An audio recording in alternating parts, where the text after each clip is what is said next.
I just can't let you go. Lord knows that I've tried to. You said I was the only What's one. up, everybody? Welcome to my channel. No one I'm likes being Sunshinery. Make lied sure to. to subscribe and like this video. You made this mess and left me with the pieces. Now What's up, everybody? Welcome back to my channel. There is so much Vanderpump drama popping off. It is not even funny. I have a lot coming your way, a lot that I've been working on. But of course, Miss Rachel had to put out her podcast episode yesterday on a Sunday. On a fucking Sunday. The podcast episode is Chapter 17, I Made a Mistake. There are no show notes. There are nothing there for us to know what this is about.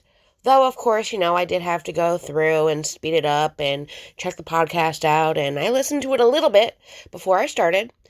And I do know what it's about. I do know why she's saying she has made a mistake and that she does take accountability and apologizes, but is it that the mistake is already done and she can't take it back and people went to her and said, yo, that was low, bitch? Or did she really honestly feel like she made a mistake, not just because people are coming to her now saying, yo, bitch, that was fucked up? So that'll be for us to decide. Make sure to like this video.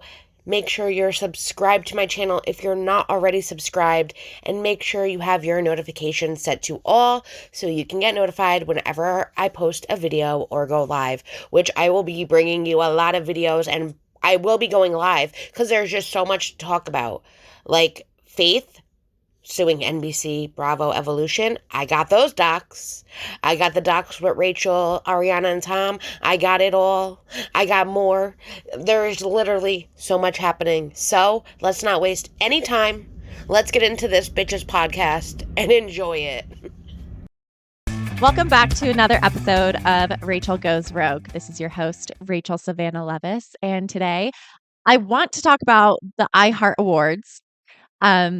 It was an incredible experience. And then something more on a serious note, because something has been weighing heavy on my heart and hasn't been sitting well with me. So I want to get into that as well. But first, let's talk about the experience doing the iHeart Awards, because it really exceeded my expectations. I wasn't quite sure what to expect, but just there was so much love, and people that I got to meet were very excited, and it just feels good to be out living again, and experiencing LA in a new way. So that's cool. Literally, she goes to the iHeartRadio Awards where, she has her podcast is on iHeartRadio. And all she has to say that it was interesting. There was great people that she got to meet, and it was nice being out in LA again and interacting with people. Yeah, guys, that was it. She's literally moving on to her mistake now next. So, wow. I mean, if I went to the iHeartRadio Awards, I'd have a lot more to say about, like, oh my God, did you see so-and-so perform? That was, like, amazing. Like, no, that's not her. That's not her. This is what I need on a motherfucking Monday. And I'm sorry that I'm swearing, guys. It's Monday. I haven't had my coffee. I'm about ready to go get some, because if it's going to be like this for the next 20 minutes, guys, we're definitely going to need double dosage of coffee on this motherfucking Monday. And then on the more serious note, so basically, if you follow me on Instagram and you were watching the stories that I was posting a lot more than I normally do, which is great. But I did the red carpet, or the yellow carpet in this case. And there's an article that was created that did the iHeart Award show Sizzle or Fizzle, basically like the best dressed and the worst dressed. And I made the best dressed list. And And I'm going to stop her because I believe that we need to see this article to fully understand what is going to happen next. So the article is from Life and Style Mag. It is called Sizzle or Fizzle, iHeartRadio Awards 2024's Best and Worst Dressed Stars in Red Carpet Photos. Now, I did see all of this as it was going down, her stories, all of that, so I know what is to come from this. I was also going to bring you this article before this point, and then when I found out she was talking about it, I was like, well, we'll just wait for this. I will say, though, I have looked at a lot of, fashion runways and the Met Gala and award shows where they do the best and the worst dressed. And honestly, Life and Style Mag, I hate to say it, but they were off. I will say Rachel was a sizzle for sure. Her dress was amazing. I know the designer. She's friends with the designer. She's the one that walked the New York runway show for. It was that same designer. So, of course, her dress was fabulous. But some of the people that they considered fizzles, I didn't. I thought they were very much dressed appropriately for these awards. This is not like the motherfucking Grammys. So you are going to dress the way you feel is appropriate, whether it's comfy and casual, whether it is more upscale, whether it is more dressy, whether it's you being artistic and wearing a meat suit like Lady Gaga did that one time. This is what I see the iHeartRadio Awards being. You dress how you want to dress and you bring it the way you want to bring it. And their opinions to me on what was sizzles and fizzles were just not hitting it for me. So the article is pretty short because it does a lot of photos, but it goes into music's biggest stars from across all genre hits up the iHeartRadio Music Awards at Hollywood's Dolby Theater on Monday, April 1st. And while some celebrities always shine bright on the red carpet with their outfits, others disappoint. With Beyonce receiving the night's Innovator Award, she's bound to be hard to beat when it comes to her fashion. She's currently in her country era following the release of her new album, Cowboy Carter. Country music sensation Lonnie Wilson is also on hand, and she slays the red carpet in her elevated bell-bottom looks. With such a variety of music fashionistas attending the iHeartRadio Awards, it will make for quite a collection of best and worst dressed stars on the red carpet. Now, as you can see, if we scroll down, there's that little bit of an article, and the first person up is Katy Perry, which they considered this a sizzle. I don't think it was her best, but it wasn't the worst. I'd consider it worst dressed. Then we have Ice Spice. They considered this a worst. I didn't think this was bad at all. I think she looks great. Jennifer Hudgens looks great. She got it best. I'm not a big fan of the feathers. Then we have Lada as the worst. And they say it's the worst because it could have a horrible wardrobe malfunction, which I can see why. If they did add a little red train even to the back more and a little in the front, I think it would be perfect. She looks great though, so work it, girl. Then we have Meghan Trainor. They consider this a worse look. I think this isn't bad at all. They think it's bad because the black tights kind of contrast the outfit with the angle that she's on. I think she looks great though. Then we have Niecy, which I think she looks great. They consider this a sizzle. Jojo Siwa. Now, this they are considering a fizzle. I do believe this is her interpretation of whatever she was trying to go for. Gene Simmons from Kiss did give her a compliment for her interpretation of Kiss. And here we go to Rachel Leviss. She looks great. Like I said, the dress is beautiful. I don't know what's going on in her see-through area, if that's just the dress or if that is her skin, which if it is, I do understand what she's going through. I have something similar where when you lay on a heating pad and you kind of fall asleep and then like you kind of burn your skin a little bit, it turns like that, but it does go away through time and a lot of different lotions and good stuff. But that's what it reminds me of, the see-through area, and no shade to her. Could be like the spray tan for all we know, or it could be the dress, but she still looks hot. But look at what they said. They say, Rachel Leviss, best. The VPR alum looked classy in her fitted black dress with corset detail. I think they're spot on. But if you scroll down, literally right under them is Dana, Kathan, and Katie Maloney. And they have them as the worst, which I think they both look freaking hot. I actually like Katie's dress a lot better than Jennifer Hudgens because I don't like the feathers. I kind of like the poof sleeve, and it's that futuristic look which she's been going for. I think her reunion outfit fucking killed it, but this, like, I still like this. I think they look good. I don't think they should have been on a Fizzle. I think they should have been on the Sizzle. Now, they just say, like, Dana and Katie's looks were not cohesive. Okay, that's all you have to say. What about VPR castmate? Because she is a castmate. She's not an alum like Rachel. Is looking fucking hot with VPR alum Dana, who is looking gorgeous in that little black dress. Like, her boobs are fucking perfect in that dress too. I mean, that's all I'm trying to say. And if you just keep going down, then we have, of course, Lainey Wilson. They consider this a best. I think this is her interpretation of cowgirl, and she's looking great. It's not something I would wear.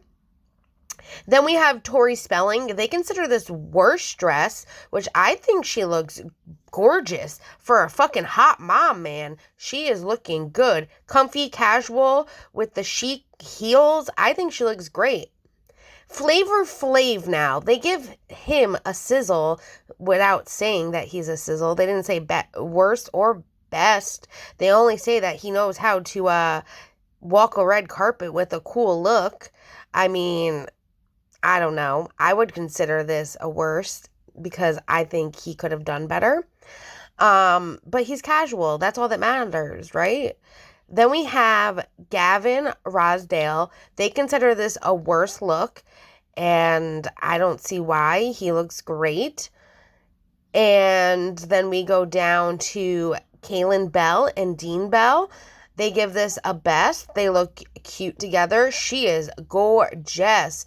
I don't really like his loafers and pedal pusher pants with no socks. That's just me, but hey, maybe it's like a beach attire theme going on. Then we have Ben Higgins, and they say that this is a best. Okay, he looks good. I mean, button down, black pants.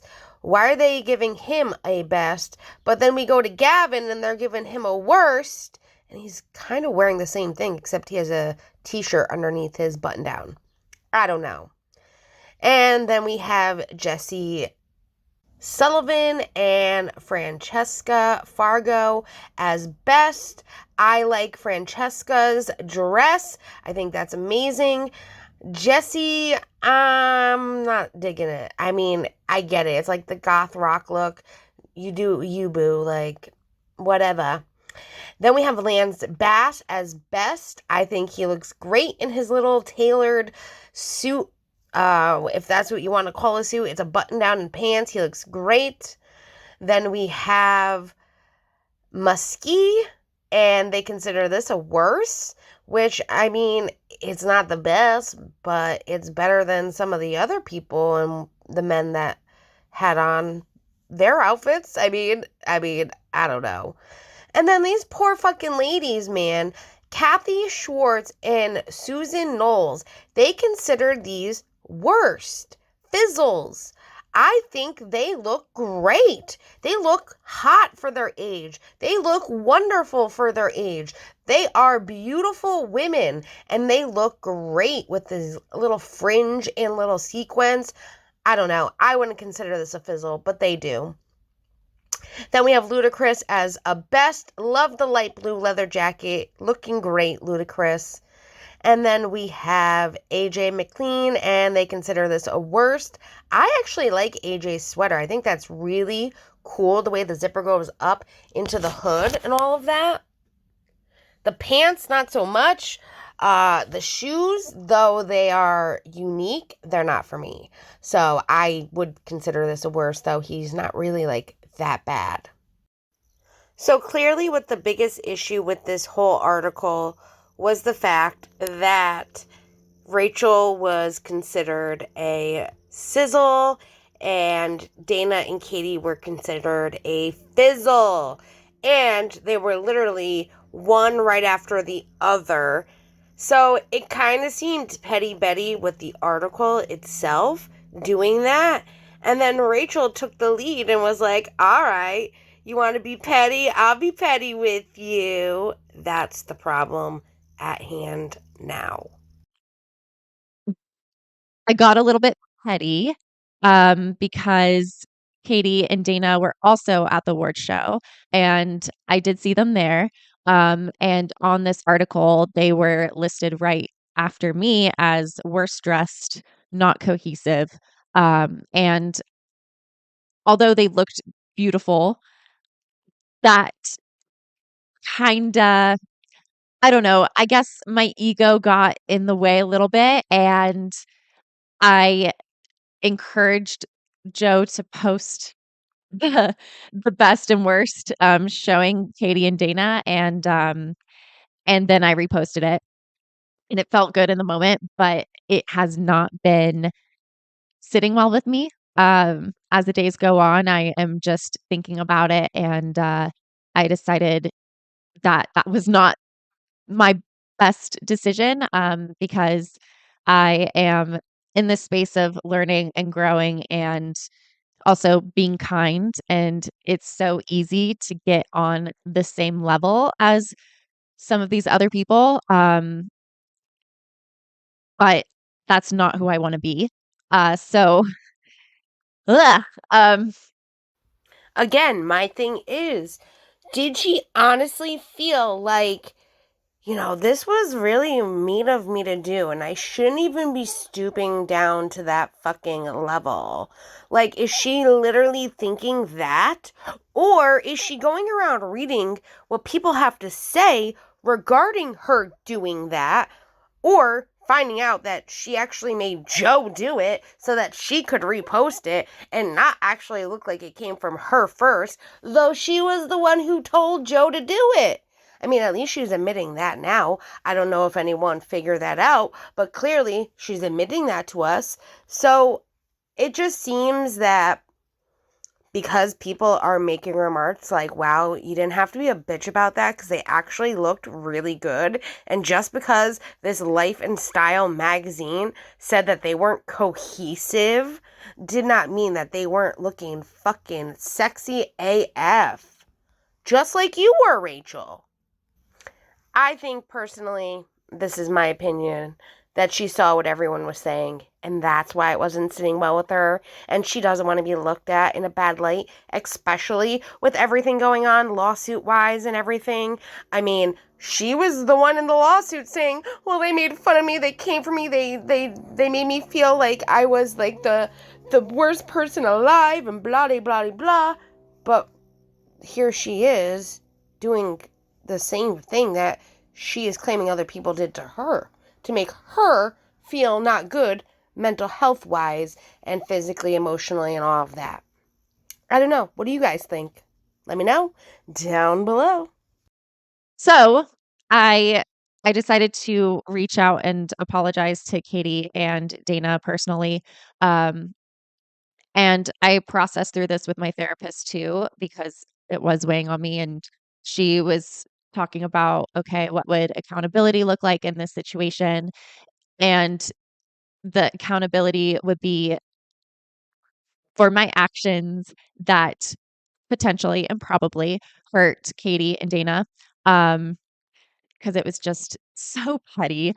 And so that's the reason why I reached out to them. And the reason why I'm talking about it now is because I think it's important to take ownership of our mistakes, and we are all human. I'm human, so I'm giving myself grace. I also recognize that hurt people, and I clearly have some healing to do around this. Um, I'm glad that she can recognize that it was dumb and that hurt people do hurt people. I mean, there was better ways of going around this. Like, I embrace you feeling proud of yourself for looking fabulous and making the best dress list. I encourage that. What I don't encourage is you then, like, making it look like, well, look, I'm better than these people. That's where you could have left that portion out. I get it. And, like, people wonder, like, what did Katie ever do to Rachel? Really nothing, except for the fact that she didn't want Schwartz to make out with her, which I can totally understand, which, you know what? Look what's going on now, season fucking 11. She's sleeping with Max. Look what happens. I mean... But you know what I mean. Like, there was better ways to go around it. I'm glad she's worked it out with her therapist and realized it was stupid to do. And she says that she's reached out to them. My thing is, have they reached back out? We're going to have to find out.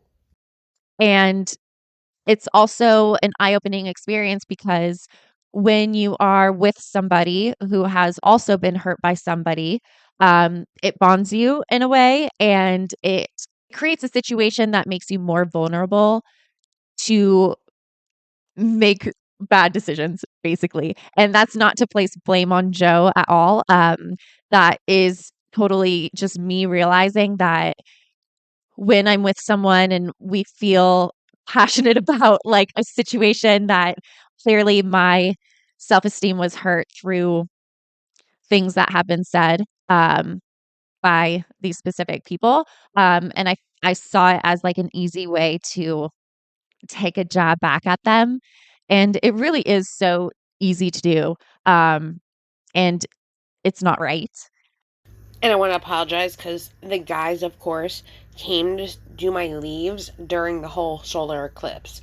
So, if you hear noises, I'm sorry.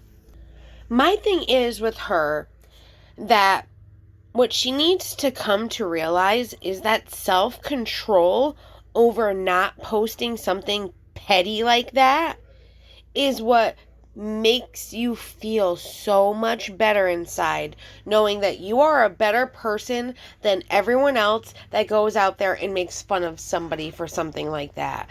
And that's where the karma and the good energy comes from. When you don't do things like that.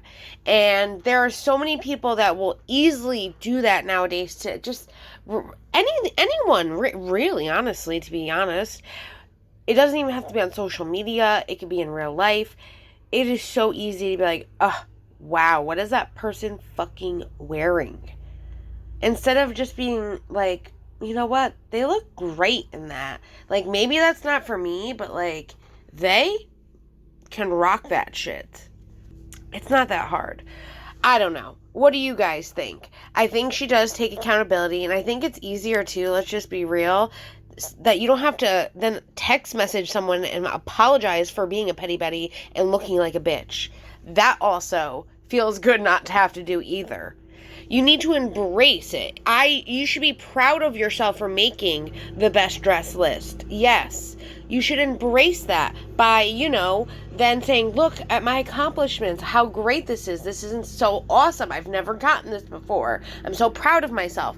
That would have been much better than you doing what you did. And she's saying mutual relationship-wise, he's out my window, guys, is her and Joe having a hurt factor because of these girls, that this is why they bonded and did what they did. Don't you just hate it when someone ruins your thought process like that? So, um, so I just wanted to, take accountability for my actions and also like normalize that it's okay to make mistakes as long as you learn from them. I am doing my very best to not do that again. I realize that this whole system is, I guess I'm trying to say, I don't want to be a part of a system that pits women against each other. I want to remove myself from that type of equation because there is no need for that. As women, we already go through hardships in life, and we don't need to be tearing each other down in order to feel better about ourselves. So I take ownership in my part in that. And like I said, I'm doing my best to not do that again. It's so easy to fall into that petty Betty trap. I'm glad that she's taking ownership and responsibility for what she did and apologizing. And she reached out before this point, which is great. I just wish, she didn't do it at all. Like, I get, like, wanting to empower other women and not having these horrible connotations about each other and making each other feel less than we already feel about ourselves. And I guess we can only wait to see if she doesn't do this again. I think that's like what we're hoping for. You're going through all of this therapy and process to be a better human being, and here you are making the same common mistakes that like you were doing previous. She was doing this before with other people. I get being hurt. I get all of that. I get feeling that like one moment of like, yes, I'm on top and like feeling good and proud. It's a different feeling though than feeling like a jealous proud where it's like, yes, fuck these bitches. Like that's where it's fucked up. I don't know. I do want you guys though to check out this Instagrammer, Steph with the Deets. I love her. She will be linked, of course, down below, so go follow her. But she had something to say about this podcast and that part in particular. So let's take a listen. Rachel Leviss's most recent podcast, she apologizes to Katie and Dana. Well, she lets us know she apologized. iHeart award show Sizzle or Fizzle made the best dress list. I got a little bit petty. Katie and Dana were also at the award show, and I did see them there. And on this article, they were listed right after me as worst dressed, although they looked beautiful. I guess my ego got in the way a little bit. I encouraged Joe to post the best and worst showing Katie and Dana, and then I reposted it, and it felt good in the moment, but it has not been sitting well with me. Decided that was not my best decision. I am in the space of learning and growing, being kind. It's so easy to get on the same level as some of these other people. That's not who I want to be. I decided to reach out and apologize to Katie and Dana personally. Then Rachel goes on to talk about how she wants to be about woman empowerment. I don't want to be a part of a system that pits women against each other. I want to remove myself from that type of equation. As women, we already go through hardships in life, and we don't need to be tearing each other down. And while she's saying this, all I can think about is her lawsuit against Ariana Madix. Instead of taking accountability, you also tried to pin it on Logan, her best friend, for actually knowing. At another time, you had a different story saying that Ariana knew. Like Sandoval also tries to do, pin blame on Ariana. That is the definition of woman empowerment, Rachel Leviss. For anyone new here, obviously you're talking about Katie Maloney. Who is Dana? And that's one of my producers. She had some questions. So Katie Maloney, yes, we all know Katie from Vanderpump Rules. Dana has been a cast member on Vanderpump Rules for season 8. So Dana and Katie have created their own podcast, and it's with Nick Viall's new podcast media company. And so I think they were doing the carpet together because they do their podcast together. Did you talk to them at all? I did not. So I did see them on the carpet, and I asked a friend who was with me if I should go over there and say hi. Just because it's always awkward in those types of situations, running into somebody who you have a history with or don't get along with well. And my friend was like, no, she said she wants to light you on fire. No, don't go talk to her. And I was like, Okay, you're probably right. I'll just stay in my corner. I get those are awkward positions to be in, but like she wanted to know from her friend if she should go over there and say hi to them.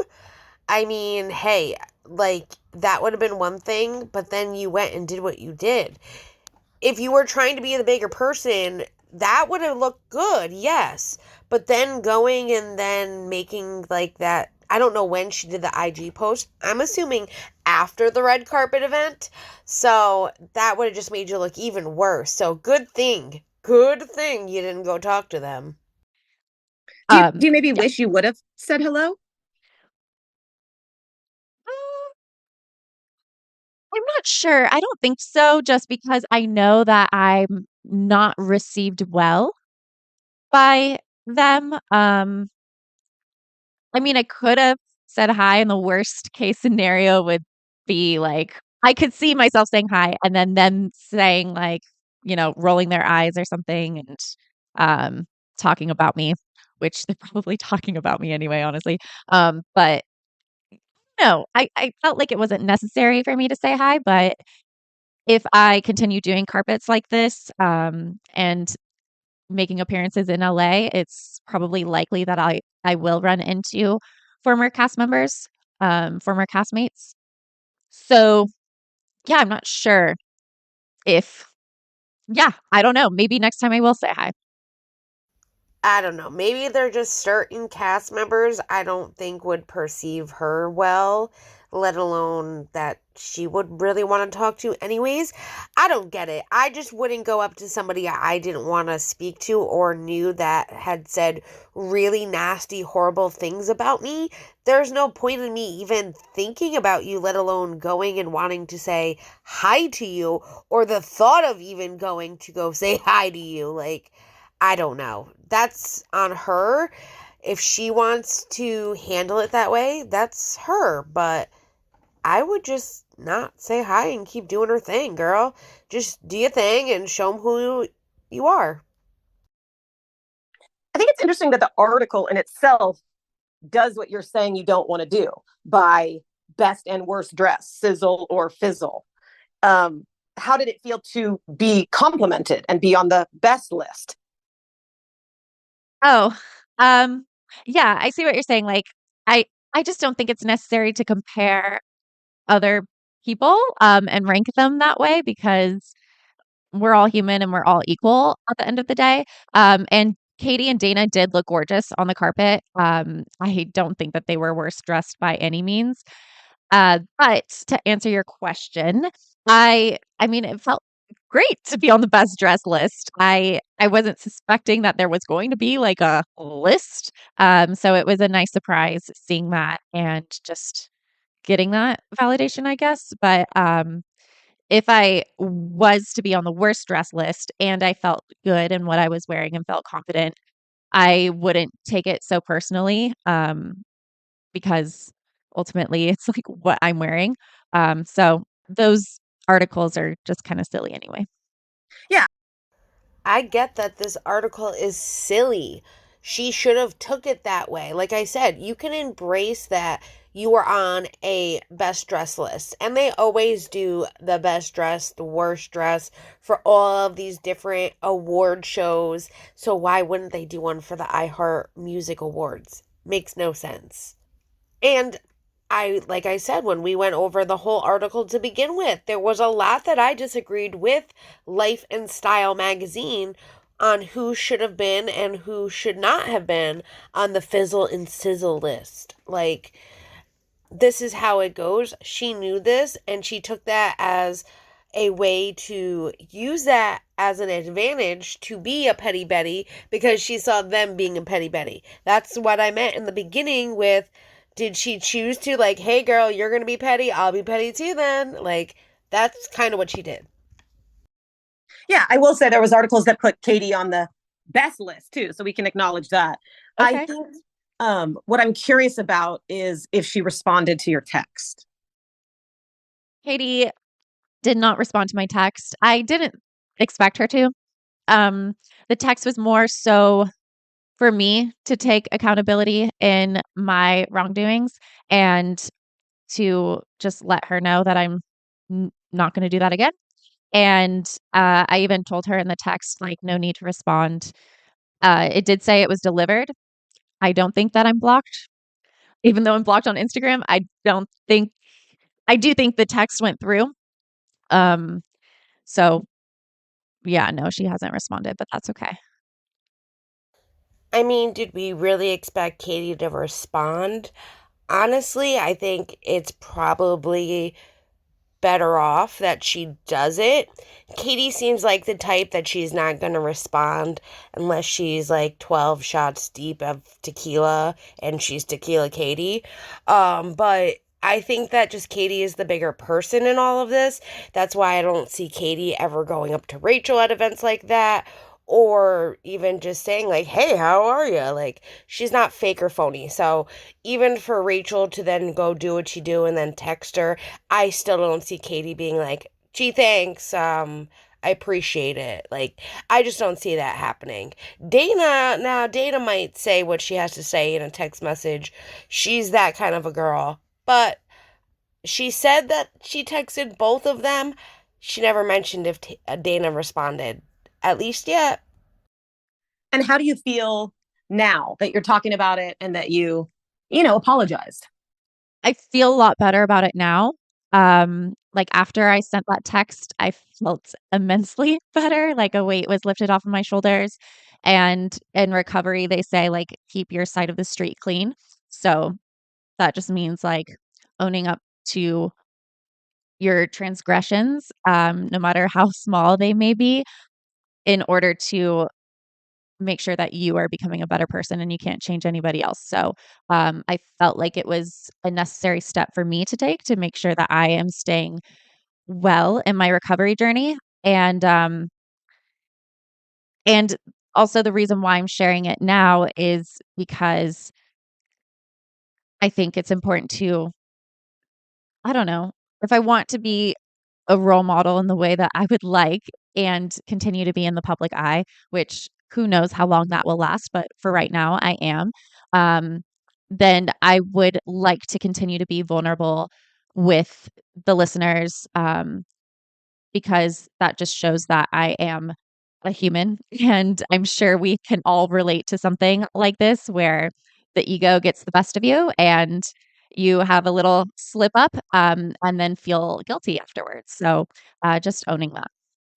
I think it's interesting to see all the different articles too. So if you go and you look to see the best dressed or best and worst dressed for the iHeartRadio Awards, you will see that the only people that even went and did like a Rachel, then Katie and Dana right underneath, best and worst kind of thing, was Life and Style Mag. US Weekly put out the best dressed on the red carpet, which Katie got best dressed as well as Rachel. There was WWD that put out all of the photos of the best dress, which literally Katie and Rachel were both on there as well. There were other articles that didn't even have either of them or just had Rachel. So she should be proud that she made all of these best dress moments as well as Katie, and just not have shined that petty light that she could be a petty bitch. And I think it was a little bit of a humbling experience for her, especially doing it on social media where the public can see and the public have their opinion and give their opinion about what they saw. Yeah, I mean, I think if you posted it publicly, you might as well apologize publicly so people know that you're acknowledging what it was. Yeah, I reposted Joe's post on my Instagram stories publicly, so I feel like it's only appropriate to apologize publicly as well as privately, because it was a public forum and other people are consuming that. Now, I do have Joe's story as well as Rachel's dress designer, who also posted a similar story the same day. But what you'll notice is the designer does not go down any further past Rachel to show that Katie and Dana were considered the worst dressed. And I just think that shows a sense of class in the sense, because she does own a business. She is a designer. She is going to be there for her designs and show when they are the best dressed on a list. And she's not going to be a petty Betty. Though, you know, she is close with Rachel, she didn't go to that length. And all it took was that extra minute to scroll down to show that Katie and Dana were the worst dressed, that made it all not worth it. Like I said, you could be proud that you are on the best dress list. You could be boasting about that. That is something that you have every right to shine bright about. When you go to a level of petty Betty and then being like, well, haha, look at what these bitches got. They got the worst dress because they weren't cohesive. Like, that just shows who you are. And I know, like, her taking accountability is a huge step. People that usually are petty Betties don't take accountability. So I give her a lot of props for that. I do. But let's take a look at the two different IG stories.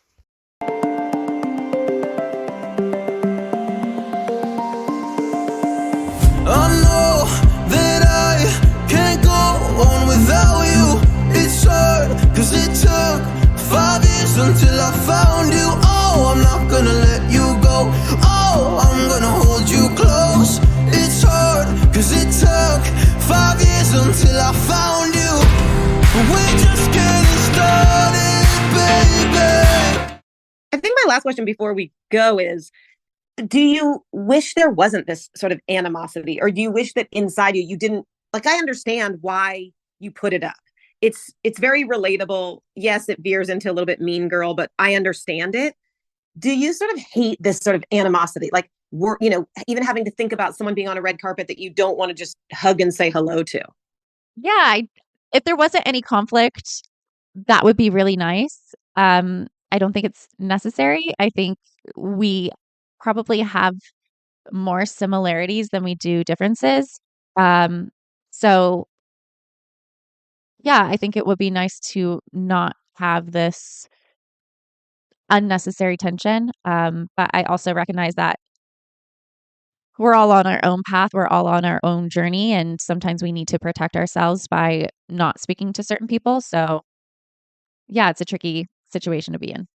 I'd have to disagree with Rachel. I think there are more differences than there are similarities between her and Katie, and I don't really think there's animosity there. I think there's tension more than anything, and just not wanting to have to, like, you know, bump into her by accident because you both are at the same event.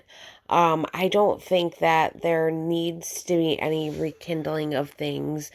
I think you're better off without her, and she's better off without you.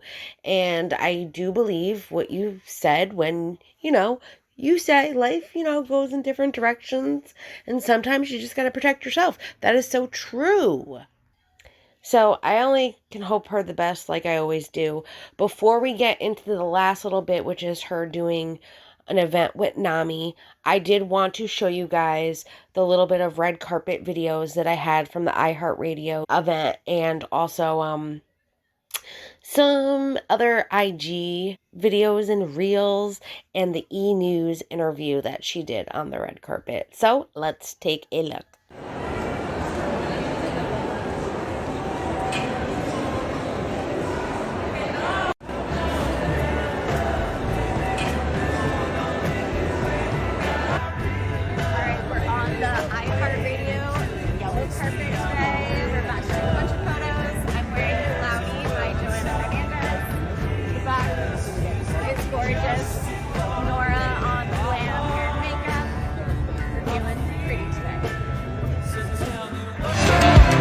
I can't control myself lately. Oh, but you know that, yeah, you know that, yeah, you know that, yeah, you know it. We're just getting started, baby. We're just getting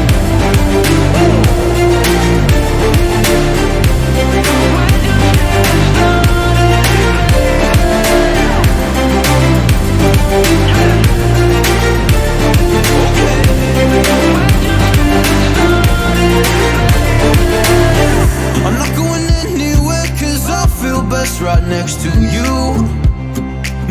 next to me and show me all the things you wanna do. Oh, I can't wait to try them all. Going around the world in our fancy cars. Look at all the stars, I can't believe this is true.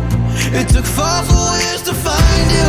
We're just getting started, baby. Doing great. I wasn't sure if I was going to enjoy doing a podcast because it's not really my thing, but I'm actually enjoying it so much. I feel like it's given me my power back, and I just feel empowered doing it, so it's been great. You kind of felt compelled to do it, I would imagine, right? Yes, absolutely, yeah. Did it feel cathartic to like get everything that you've been through out from your perspective? Absolutely, yeah. It feels like there's a healing aspect of it, just like sharing what I've learned about myself through this journey and this experience, and hopefully helping other people who have been through abusive relationships, toxic friend groups that can relate to what I'm talking about. I was going to ask, I mean, obviously the public felt a certain way about you at some point, probably last summer. Have you had people in your DMs or in your emails or whatever who've heard your podcast and said, oh no, I understand from your perspective now? Yes, I have gotten a lot of DMs, people apologizing for kind of like bashing me and saying like, now listening to your podcast, I've learned more about the situation and I was too quick to judge, and I just want to send you some love and encouragement. So that's been really nice. Aside from your podcast, what do you do to take care of your mental health? So I've been diving right into hot yoga, and I do hot yoga like twice a week. I'm doing Pilates, hiking, just staying really active so that my mind doesn't go spinning and I'm not like scrolling on Instagram or anything. And then creating a good community. I am almost a year sober. I'll be a year sober on Wednesday. So it's a huge accomplishment. And I'm just really proud of how far I've come. How do you avoid scrolling on Instagram, scrolling through the internet when, at least now, like your past friend group, the past show is like airing and so much of it kind of comes up as news? Yeah, so I've unfollowed all of the Bravo sites except for a select few that are a little bit more biased towards my side, because I like to, at least know that my voice is being heard. And on the Explore page, it's like all Bravo, but I like to keep it, the people that I follow, just kind of like a good mental positive affirmations, so that when I leave Instagram, I'm like, okay, I feel good. Yeah. So as you're on this journey of healing, if somebody were to approach you and ask you to do another reality show, would you do it, or would you say like, no, that I did not have a good experience, I would not do that? Not if it is anything like Vanderpump Rules. I think there's a way we could create ethical reality TV, and I think if we keep working towards that and seeing what that might look like, maybe in the future I will. Yeah. So who are you looking forward to seeing tonight? You're like right next to Green Day. I don't know if you're... I'm so excited to see Green Day. This is like such a throwback. Yeah. Look, have fun tonight. Thank you. Thank you. Thank you. Nice talking with you. And see, that's what I mean. Like, she had nothing great to say about the iHeartRadio Awards, and Green Day was next to her? Girl, I mean, I don't know. I thought she would have a lot more to say about how great the iHeartRadio Awards were. Beyonce was there. I mean, there was a lot to talk about. And even in her E! News interview, he mentions about how do you stay, healthy? How do you keep your mind healthy? And she's like, well, I hike. I do hot yoga 2 times a week so that I don't go scrolling through Instagram. But yet here you are right after the iHeartRadio Awards going to Instagram and being a petty Betty to the people that you are trying to block out of your life. I don't know. I just think that is kind of, in a way, a step back. It's not like 2 steps back, but it's a step back. I'm glad that she's recognizing her mistake. I'm glad she's taking accountability as fast as she did. And I hope this is just another lesson learned and that we're not repeating these habits over and over again. But we will have to wait and see. Now, let's listen to the last couple minutes. Like I said, it's about NAMI, so NAMI's a great organization. I'm glad that she's a part of it, and I would just like for you all to listen. I will put all the information for NAMI down below as well. On another note, I got involved with NAMI, which is the National Alliance of Mental Illness. And you probably have heard about them through the things that I posted for NAMI before. If you remember, I hosted an auction selling off some of the most coveted Vanderpump Rules season 10 things that I owned, like the Tom Tom hoodie and the lightning bolt necklace. And I donated all of the proceeds to NAMI. I just heard wonderful things about what their organization does for people who have been diagnosed with mental illnesses, their families, uh, and providing those resources. So I just did a walk for NAMI in Tucson, and it was really incredible. The woman running it kind of like organized everything, and she introduced me on stage. Um, and I was able to speak about my experience. My goal in advocating for mental health and getting involved with organizations like this is to normalize the stigma that is still behind getting mental health care and asking for help and going into treatment.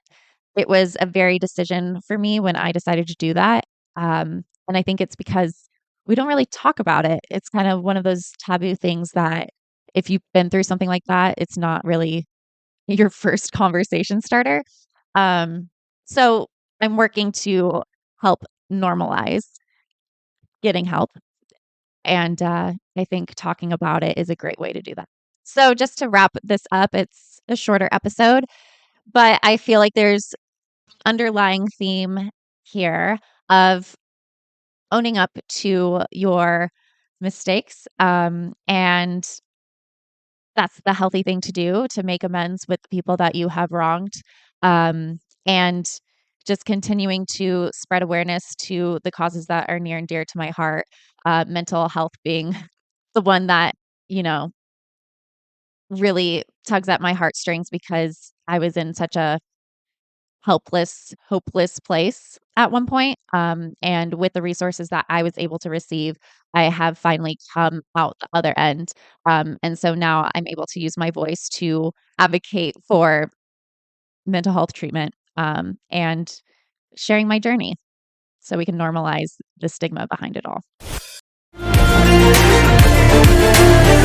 I'm not going anywhere cause I feel best right next to you.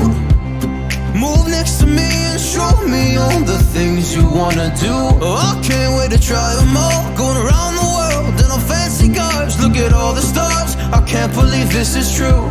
It took 5 whole years to find you. We're just getting started, baby. I can't control myself lately.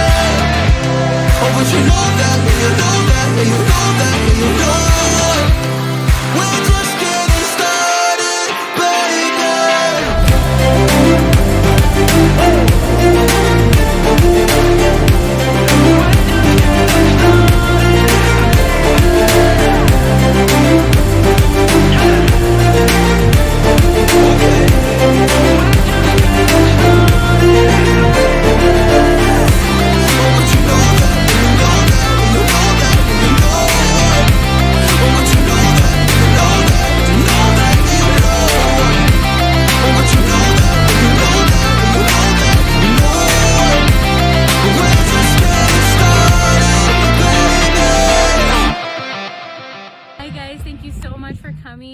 This event was amazing. We had over 3,000 people attend, and to break the stigma, this is just what we needed.